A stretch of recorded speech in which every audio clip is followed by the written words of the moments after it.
So here we're going to be talking about concavity and the second derivative test. So this is the graph of f of x, just so that everyone is clear on what this is on the screen here. So now you see at some point the graph here was decreasing, then reached the bottom, and then it went increasing again, right? So we see that f of x has a relative minimum, and that means that f prime of x was actually going to be increasing. And if that is the case, then the graph is going to be concave upward. So that's the phrase we use. F of x is concave upward. All right. So, oh, by the way, I don't want to fool you here, because I said f prime of x is increasing, not f of x. So these are the points where, right, f of x is decreasing, and then f of x is increasing, right? So f of x is increasing, but then if f of x is going from decreasing to increasing, that means f prime of x is increasing, right? Because this is where f prime of x is equal to 0 is at this minimum. So it was negative and then went up. All right, so now let's look at this graph over here. So here is the point where f prime of x is equal to 0. So here is the relative maximum. So f of x has a relative maximum, and this means f prime of x is decreasing, and this is where we call f of x is concave downward or concave down. All right, so you can see here, again, this is where f of x is increasing, and this is where f of x is decreasing. So f of x increasing and f of x decreasing. So keep that in mind as well. So what is the formal definition of this concavity then? Well, let f be differentiable on an open interval I. So open interval means a to b, but not the endpoints. Then the graph of f is concave upward if f prime is increasing on I, and the graph of f is concave downward if f prime is decreasing on I. And how do you test for this concavity then? Well, let f be a function whose second derivative exists on the open interval I. So again, an open interval from a to b. Then let the second derivative be greater than or equal to 0 for all x in the interval. Then the graph of f is concave downward. Oh, sorry, upward. I said upward, and I said downward, but I wrote upward. So concave upward. Then if the second derivative is less than 0 for all x in the interval, then the graph of f is concave downward. All right, so the third thing that could happen, just so that you're aware, is if f double prime of x is equal to 0, then you can't use this test. All right, so just keep that in mind. And that means that you probably have to find some other way to deal with this, which, well, of course you would, or you just don't do the problem at all. All right, so now let's determine the open intervals on which the graph is concave upward or downward. So f of x is equal to x squared minus 2x minus 8. So now, what a time to be alive, right? So we need to figure out where the second derivative is greater than 0 or less than 0. So the first derivative is 2x minus 2. And the second derivative is going to just be 2. So then I need to know whether the second derivative is greater than 0 or less than 0. Well, 2 is always greater than 0, right? So since the f double prime of x equals 2 is always greater than 0, that means f is concave upward everywhere. So everywhere, meaning, in other words, on the interval from negative infinity to infinity. But if I look at the graph of the f of x equals x squared minus 2x minus 8, just to verify this, well, I see that it has a y-intercept at negative 8, right? And then the vertex is at negative b over 2a, or negative 2 over 2 times 1, so that would be negative 1. So, yeah, negative b over 2a. So it's at negative 1. All right. So then, well, no, negative b. Yeah, so negative 2, right? Sorry, I'm looking at this 2, not the negative 2. All right, so that would be positive 1. So at positive 1, so there's the vertex. So this opens upward. So you can see that f of x is always concave upward just by looking at the graph. All right, so hopefully that wasn't too much to deal with today. Uh-oh, well, there goes the cap to the pen. All right, so now let's look at another one.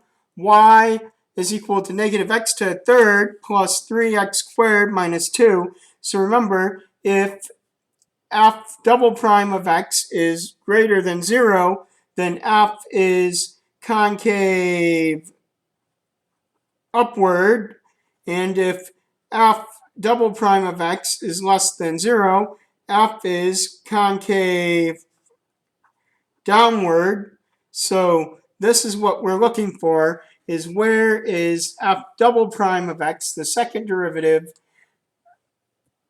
greater than 0 or less than 0. So the first derivative, y prime, is going to be, in this case, negative 3x squared plus 6x. Then y double prime will be negative 6x plus 6. Then I'm going to go ahead and set this equal to 0. All right, so now I'm going to subtract the 6 and divide by negative 6. So x is equal to 1. So that is the point where the second derivative is actually equal to 0. So here's the graph of y double prime of x. So the second derivative is equal to 0 and x is equal to 1. This has a y-intercept of 6. So 1, 2, 3, 4, 5, 6. And it's a line with a slope of 6. So now I can see the points clearly. These are the points where the second derivative is greater than 0. So f double prime of x greater than 0 on the interval from negative infinity to 1. And then here are the points where it's less than 0. So I'll get a different highlighter here. I don't know where the other one went to. So this will be the points where f double prime of x is less than 0, and that's on 1 to infinity. So now, well, there you go. So that's all you needed to show is that, because that's all it asked was to show those intervals. All right, so that means that this is the interval. So f of x is concave up on negative infinity to 1, and f of x is concave down on 1 to infinity. All right, so now let's go ahead and I'll graph the y equals negative 3, or is it negative x to the third plus 3x squared minus 2 for you, just so that you see what this graph actually looks like. All right, so if I graph this, then I know that there's a y-intercept at negative 2. All right, and then at 1, something happened at 1. It switched from concave up to concave down. All right, so just so that you're aware of what's going on here. So then hopefully you'll be able to tell something else later on that we'll get to. But look at this. And I actually want to draw this a little bit accurately so that you can see this. But this happens to be 2, 2. This is 0, negative 2. And that is 1, 0. All right. What do you notice about the graph? Well, from negative infinity to 1, the graph is concave up. And from 1 to infinity, the graph is concave down. So at x equals 1, that was the point where the graph changed from being concave up to being concave down. And that has a special name for it. So y equals negative x to the third plus 3x squared minus 2 changed from concave up to concave down at x equals 1, and that is what we call an inflection point. All right, so this is called an inflection point. The point where the graph is changing from concave up to concave down, or from concave down to concave up. So now let's do another example here. So hopefully you're enjoying this. This next one might be a little bit rough here because it will involve the quotient rule here. So we have g of x is equal to x squared minus 1 over 2x minus 1. So we need to find the g double prime of x, because the g of x is concave up when the second derivative is actually, now again, just try to remember everything and put it all together, but this is when it's greater than 0, and g of x is concave down when the second derivative is less than 0. So I need to find the second derivative. All right, so let's use the quotient rule here. So u will be the numerator, x squared minus 1, and v will be the denominator, 2x minus 1. So du dx is 2x, dv dx is 2. So g prime of x is v du dx plus u dv dx. And then, well, the first derivative will be 2x. Oh, actually, did I say? I thought that I wrote something else down. I told you that I wasn't seeing things right. So minus this all over v squared. I told you I saw something else. All right. So now, and it's almost time for Chicken Shack to be delivered, I think. I mean, it's about lunchtime on a Thursday. I think I'm actually pretty hungry right now. So now, this will end up being the 2x minus 1 times the 2x minus the x squared minus 1 times 2 all over 2x minus 1 squared. All right, now you can simplify this if you would like, and remember, since you have to find the derivative again for the second derivative, you might want to actually go ahead and simplify this first derivative here. So I'll distribute the 2x here in the negative 2 here. So I have 4x squared minus 2x minus 2x squared plus 2 all over 2x minus 1 squared. Now, I'll combine like terms. 4x squared minus 2x squared, that is 2x squared. So 2x squared minus 2x plus 2 all over 2x minus 1 squared. And now I'll find the second derivative, but what I'll do is I will go ahead and I will just use the quotient rule again. All right, so g double prime of x, we'll use the quotient rule again. So the u is 2x squared minus 2x plus 2. The v is 2x minus 1 squared. So du dx will be 4x minus 2. dv dx, I have to remember to use the chain rule. So 2 times 2x minus 1 to the first times the derivative of 2x minus 1, which is 2. So 2 times 2 is 4, so 4 times 2x minus 1, and then distribute the 4 to get 8x minus 4. All right, so now the same thing here. I'll go ahead and I will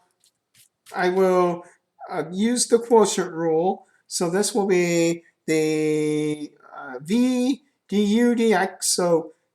So 4 times, so 4x minus 2 times 2x minus 1 squared minus the 8x minus 4 times 2x squared minus 2x plus 2. What a time to be alive, because it's all over v squared. So 2x minus 1 squared squared. So this is quite a lot to figure out here, right? So now we need to figure out where the second derivative is actually greater than 0 or less than 0. All right, so now just remember that we also want to make sure that we know where the second derivative is going to be undefined, so that we don't accidentally include those points in what we're doing. Now, think about that for a moment as well.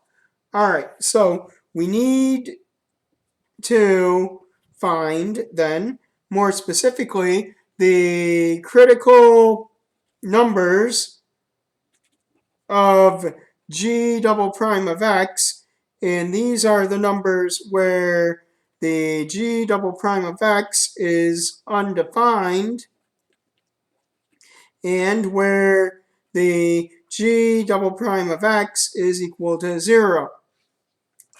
All right, so now let's go ahead and do that today. So I think the second part, figuring out where this is undefined, is actually easier. We'll just set the denominator 2x minus 1, and then this will actually be to the fourth power now, equal to 0. Take the fourth root, so 2x minus 1 is 0. 2x equals 1 if I add the 1, and then divide by 2 to get x is equal to a half. So I know that x cannot equal a half. But then also, to figure out where the second derivative is equal to 0, I just need to set the numerator equal to 0. So 4x minus 2 times 2x minus 1 squared minus 8x minus 4 times 2x squared minus 2x plus 2, set that equal to 0. All right, so now let's go ahead and multiply this out. What a time to be alive, right? So we have 4x minus 2 times 2x minus 1 times 2x minus 1 minus 8x minus 4 times 2x squared minus 2x plus 2. We'll set that equal to 0. All right, does anyone need this? Like, if you say so in the chat, I'll bring it back. But otherwise, I think it's kind of getting in the way. But anyway, all right. So if somebody can put whatever this is multiplied out in the chat in the next 2 seconds, I'll give you 1,000 points. But I don't think that is very realistic. But you can try it, Howard, if you would like. All right. So now let's go ahead and just multiply these. All right, so we'll multiply these together here. So what do you have? 4x times 2x, that's 8x squared minus 4x plus 2 times 2x minus 1 minus. Now this one will be the longer one to do. So we have 8x times all three of these terms, the negative 4 times all three of these terms. So we have, oh, Howard, not even close. All right, so we have 16x to the third, and then minus 16x squared plus 16x, and then we have minus 8x squared plus 8x minus 8. Actually, Howard, I think you're right. Now that I think about it, I have the answer written out in advance, so very good, Howard. All right, so, but you were about a minute too late. All right, so now I'll go ahead and I'll combine the like terms here. So if I combine the like terms, these are like terms, and these are like terms, and these are like terms. I have 8x squared minus 8x plus 2 times 2x minus 1 minus 16x to the third minus 24x squared plus 24x minus 8 is equal to 0. And now I still need to multiply this part together here. So I'll multiply the 8x squared times both of these two, the negative 8x times both of these, and the 2 times both of these, and then distribute this negative here. So hopefully you at least agree that this is all very tedious, right? So now I'll go ahead and simplify this. So this becomes 16x to the to the third, all right, minus 8x squared minus 16x squared plus, well, yeah, plus 8x plus 4x minus 2 minus 16x to the third plus 24x squared minus 24x plus 8 equals 0. And if you simplify this, as Howard already gave away the answer, unfortunately, right? Way to ruin the surprise, Howard. This is negative 12x plus 6 equals 0. And then I will go ahead and subtract the 6. So negative 12x is equal to negative 6. And divide by negative 12 to get x is equal to a half. What a time to be alive.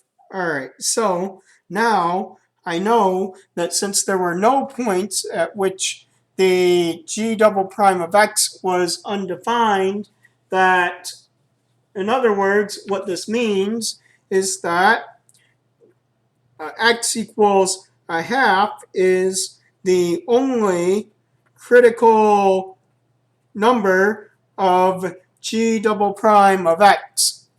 All right, so hopefully you enjoyed that here. So now what I need to do is look at this here. Now think about this. All right, when I went ahead and I simplified the numerator of this, I got negative 12x plus 6, but this is all over the, what was it? It was 2x minus 1 to the 4th power. All right, so keep that in mind, that this is what this graph is going to end up looking like, is off of this function here. All right, so if I look at the graph, I know that it's undefined at x equals a half. And then I can substitute in a number, let's say like a 0 here. So at 0, I see that this should be, it should be 6. So 0, 6. So I know the graph will end up looking like this. And let's put in a 1.